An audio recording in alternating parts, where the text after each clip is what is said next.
Bonjour, cette vidéo a pour objectif de découvrir sous Excel la fonctionnalité permettant d'insérer des sous-totaux.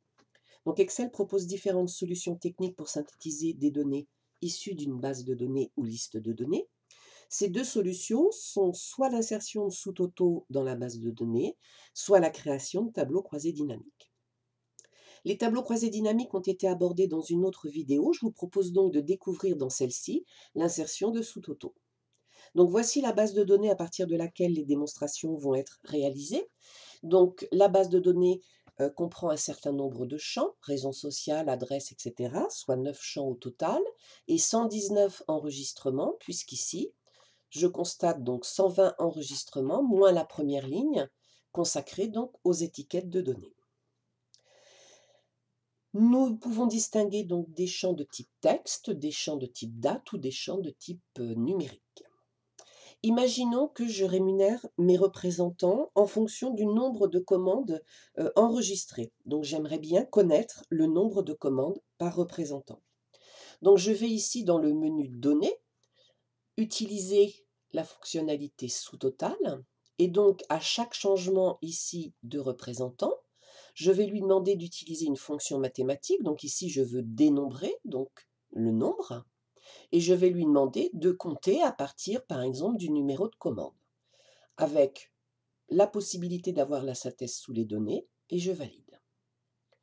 Voici les résultats proposés par Excel, et ces résultats ne me conviennent pas puisque je m'aperçois ici que, par exemple, pour le représentant Margaret, il y a 2 commandes qui sont ici, et un peu plus bas, une autre commande. Donc ça veut dire que je me suis trompée dans ma démarche méthodologique. J'ai tout simplement oublié, avant de lancer mon sous-total, de trier ma base de données. Donc je vais annuler ici mon travail, hein.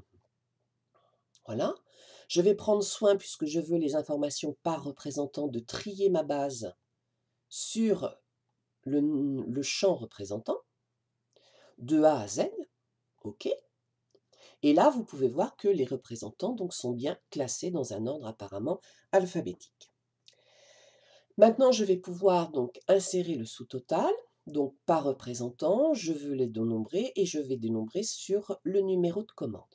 Je valide et voici maintenant les résultats, et j'obtiens là donc des informations synthétiques puisque j'apprends que pour le représentant Andrew, il a donc ici enregistré 11 commandes. Sur le côté gauche de votre écran, vous avez un niveau d'affichage, 3 niveaux.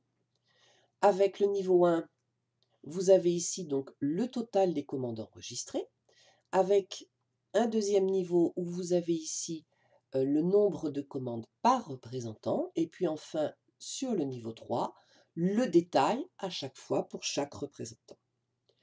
Ce qui peut être intéressant, c'est par exemple à partir du niveau 2, de lancer ici la création d'un graphique. Je reviens sur le niveau 3. J'ai obtenu mes informations, donc je vais pouvoir maintenant les supprimer. Donc pour supprimer mes sous-totaux dans ma base de données, il suffit tout simplement de supprimer tout. Ce qui veut dire que si on veut garder une trace des résultats synthétiques, il faut prendre soin donc de copier autant de fois la feuille que nécessaire, ce qui est quand même une démarche assez lourde. Donc, en conclusion, la fonctionnalité d'insertion des sous-totaux est intéressante puisqu'elle permet facilement d'obtenir des données synthétiques, mais elle est quand même contraignante puisqu'au préalable, il faut penser à trier à chaque fois sa base de données. Donc, il serait peut-être plus intéressant à ce moment-là de recourir à des tableaux croisés dynamiques. Cette vidéo est terminée.